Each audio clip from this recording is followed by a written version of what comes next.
বন্ধুরা, রিয়াস মিরর নিউজিল্যান্ডে আরেকটা নতুন ব্লগে আপনাদের অনেক অনেক স্বাগত।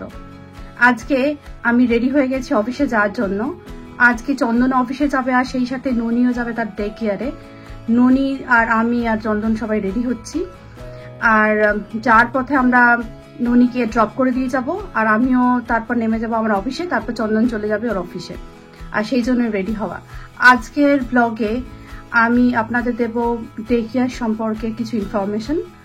ডে কেয়ারে কত টাকা খরচা হয়, কতদিন আমরা ননিকেও ডে কেয়ারে রাখি, আর কবে থেকে ননি ডে কেয়ারে গেছিল, বা এখানকার বাচ্চারা কবে থেকে তাদের ডে কেয়ারে যাওয়া শুরু করে, আর কত টাকা তাদের খরচা হয়, এগুলো সম্পর্কে ইনফরমেশন দেব।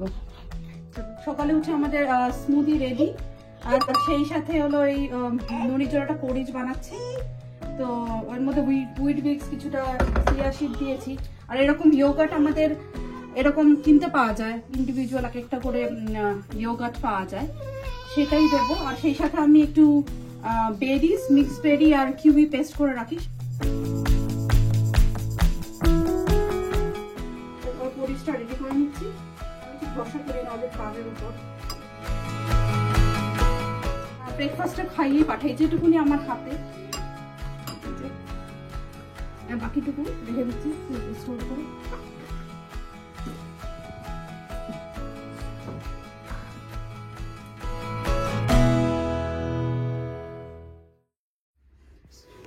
এবার আমাদের স্মুদি আর ননির পরিজ রেডি করে ননিকে খাওয়াতে বসে গেলাম।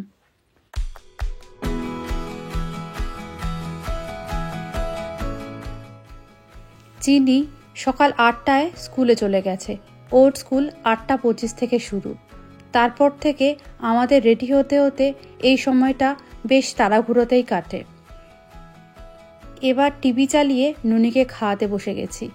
বেশ অনেকটাই সময় লাগে ওকে খাওয়াতে। আমরা এখন বেরোচ্ছি বাড়ি থেকে। তো আমাদের এখান থেকে সময় লাগে 5 মিনিট ও ডে কেয়ার, আর ওখান থেকে আমাদের অফিস, ওদের ডে কেয়ার থেকে আমাদের অফিস সময় লাগে 10 মিনিট, আর ওখান থেকে চন্দনের অফিস সময় লাগে প্রায় 20 মিনিটের মতো। চলুন তাহলে ডে কেয়ারে গিয়ে দেখা হচ্ছে আপনাদের সাথে।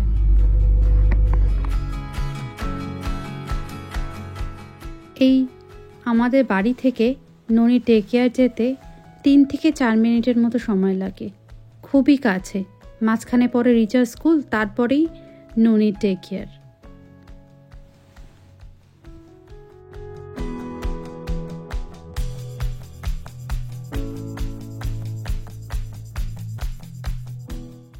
আজ মঙ্গলবার, আমাদের এখানে রাবিশ কালেকশনের দিন।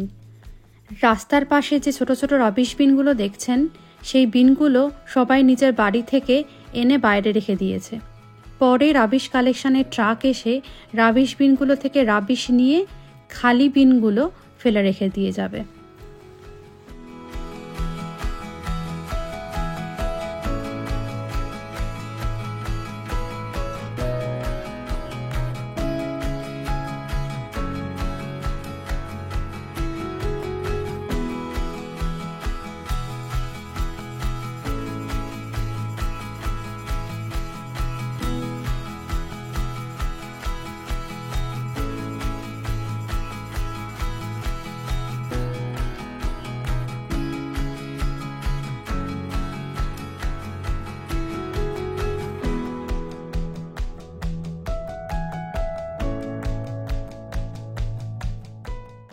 এবার গাড়িতে বসতে না বসতেই আমরা ননির ডে কেয়ারে এসে হাজির। এই যে আমরা আসলাম, ননিকে নিয়ে আবার ঢুকছি ওর ডে কেয়ারে। ননি খুব এক্সাইটেড, ওর স্কুল দেখে এখন আনন্দ পায়, নানা রকম কিছু খেলতে পারে, তো সেই জন্য চলুন যাই।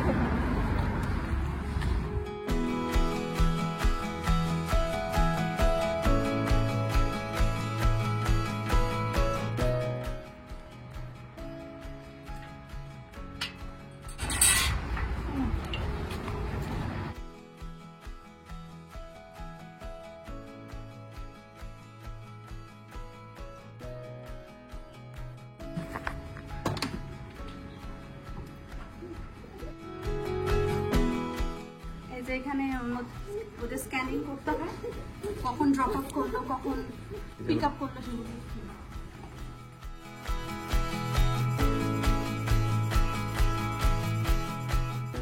morning, Kathy.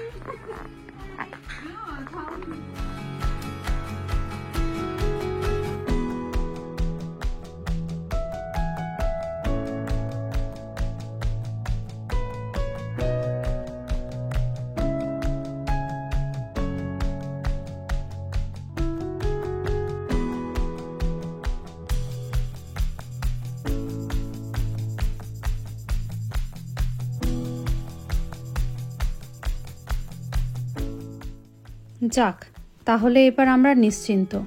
অফিসে গিয়ে আমরা দুজনেই শান্তিতে কাজ করতে পারবো।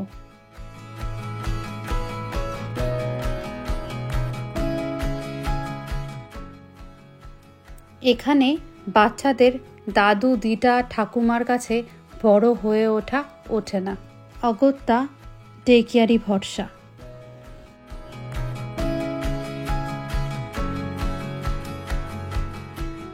নিউজিল্যান্ডে মোটামুটি 6 মাসের থেকে আপনার বাচ্চাকে আপনি ডে কেয়ারে এনরোল করাতে পারবেন। এনরোল করার পরে প্রথম 2 থেকে 3 দিন ডে কেয়ার থেকে গার্জিয়ানকে বাচ্চা সহ কিছুটা সময় ডে কেয়ারে এসে কাটাতে বলে, যাতে বাচ্চার নতুন পরিবেশে অ্যাডজাস্ট করতে কোনো অসুবিধা না হয়। আর ডে কেয়ারের টিচাররাও বাচ্চার রুটিন সম্পর্কে অবগত হয়। নিউজিল্যান্ডে প্রত্যেকটা সাবার্ব মানে আপনাদের লোকালিটিতে সবসময় 3 থেকে 4টে বা তারও বেশি ডে কেয়ার বা কিন্ডারগার্টেন বা আর্লি চাইল্ডহুড সেন্টার থাকে। আপনি আপনার পছন্দ এবং চাহিদা অনুযায়ী যে কোনো জায়গার আপনার বাচ্চাকে এনরোল করাতে পারেন। এই ডে কেয়ারগুলো আপনার বাচ্চার সারাদিনের অ্যাক্টিভিটি রেকর্ড করে রাখে, মানে আপনার বাচ্চা সারাদিনে কত ঘন্টা ঘুমালো, কি খেলো, এই সব রেকর্ড করা থাকে। আপনি জিজ্ঞাসা করলে আপনাকে সব কিছুই বলে দেবে। এখানকার ডে কেয়ার সেন্টারগুলোতে 6 মাস থেকে 5 বছর পর্যন্ত প্রায় 40টা থেকে 50টা বাচ্চা রাখার নিয়ম আছে। অফিস প্রায় পৌঁছেই গেছি। অফিস থেকে ফেরার পথে আপনাদের সাথে আবার দেখা হচ্ছে। এখন আমি বাড়ি ফিরছি বাস থেকে নেমে। এখান থেকে 2 থেকে 3 মিনিট লাগবে আমার বাড়ি পৌঁছাতে। আমি অফিসের সামনে থেকে একদম বাস নিয়ে নিই, আর ওখান থেকে টাইম লাগে 2 থেকে 3 মিনিট নামার পরে। উল্টো দিকে যে পার্কটা আপনাদের বলেছিলাম না, যেখানে ননি আর মোনা খেলে, সেই পার্কটার পাশেই হলো বাস স্টপটা, একদম একদম কাছাকাছি বাড়ির। এই যে একটা ওপেন হোম, দেখুন একটা ওপেন হোম আছে, যেটা অকশন হবে সেটা রয়েছে। হ্যাঁ, অফিস থেকে বাড়ি ফিরে সেই এক রাতে খাওয়ার চিন্তা। কি করি, এত ঠান্ডা পড়েছে, ভাবলাম মাংস আর রুটি করব। সিম্পল মাংসের ঝোল আর রুটি। এই জন্য এই হোল চিকেন আমাদের এখানে পাওয়া যায়। এটার এক একটার ওজন 1 কিলো 900 গ্রাম, বেশ বড়ই হোল চিকেনটা। এটাকে এবার কাটার পালা। এখানকার মুরগির দাম ইন্ডিয়ার মুরগির দাম প্রায় সমানই বলতে গেলে, খুব একটা বেশি নয়। এখানকার মুরগির কিলো $8 মতো, মানে ইন্ডিয়ান টাকায় ধরুন ওই 400 টাকার মতো।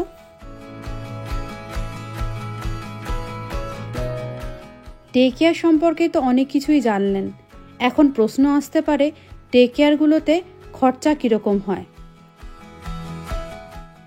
এখানকার ডে কেয়ারগুলো দিনে গড়ে $60 থেকে $70, মানে ইন্ডিয়ান টাকায় 3 থেকে 3,500 টাকার মতো চার্জ করে। সপ্তাহে যদি আপনি আপনার বাচ্চাকে 5 দিন স্কুলে পাঠান, তাহলে $300, মানে ইন্ডিয়ান টাকায় 15,000 টাকার মতো খরচা হয়। নিউজিল্যান্ডের ডে কেয়ারগুলো পশ্চিমী দুনিয়ার অন্যতম এক্সপেন্সিভ ডে কেয়ার। কিন্তু আপনার বাচ্চার বয়স 3 বছর হলেই সরকার 20 ঘন্টা ফ্রি আওয়ার্স দেয়, মানে সেই 20 ঘন্টার টাকা সরকার সাবসিডাইজ করে দেয়, আর বাকিটা আপনাকে নিজের পকেট থেকেই দিতে হবে। ও মাংসগুলো কেটে রাখলো, এই ফাঁকে আমি একটা মশলার পেস্ট বানিয়ে নিচ্ছি। এটার মধ্যে রয়েছে আদা, রসুন, টমেটো, গোটা গরম মশলা, গোলমরিচ, জিরে, ধনে আর লঙ্কা বাটা।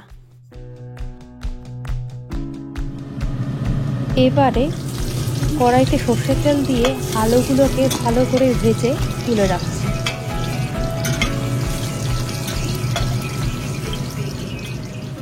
এবারে আলু ভাজা ওই তেলেই কুচি করা পেঁয়াজগুলোকে দিয়ে তার মধ্যে একটু নুন দিয়ে ভালো করে ভেজে নেব। নুন দিলে পেঁয়াজটা তাড়াতাড়ি করে ভাজা হয়ে যায়। পেঁয়াজ ভালো করে ভেজে ওই মশলার পেস্টটা যেটা আগে তৈরি করে রেখেছিলাম এবার ওই পেঁয়াজের মধ্যে দিয়ে দিচ্ছি। এবার ভালো করে মশলাটাকে কষিয়ে নিতে হবে।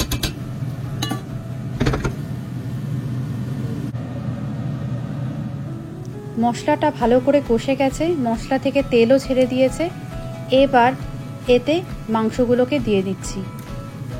মাংসগুলোকে দিয়ে এই মাংসগুলোকেও তেল ছাড়া অবধি কষিয়ে দিতে হবে।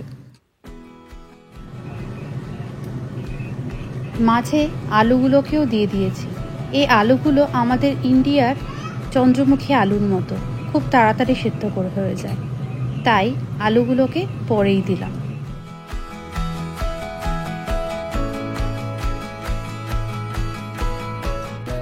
এদিকে মাংস কষাতে কষাতে রুটির আটা মেখে রেখেছি।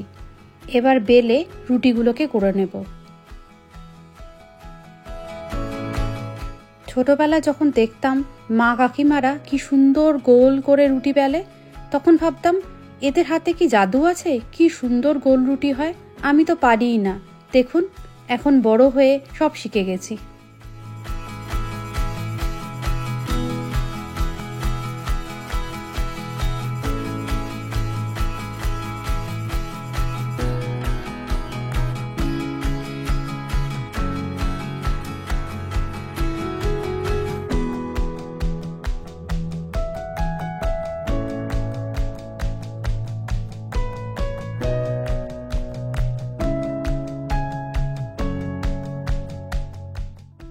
এবার রুটিগুলো ছেঁকে দিচ্ছি।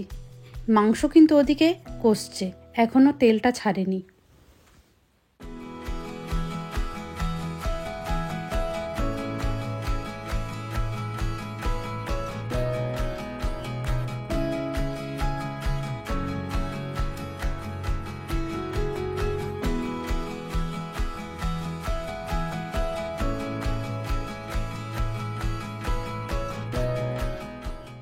মাংসগুলো ফুটে যাওয়ার পর কয়েক মিনিট রেস্টিং টাইম দিয়ে দেখুন মাংস আমার রেডি। রাতের ডিনার, মাংসের ঝোল আর গরম গরম রুটি।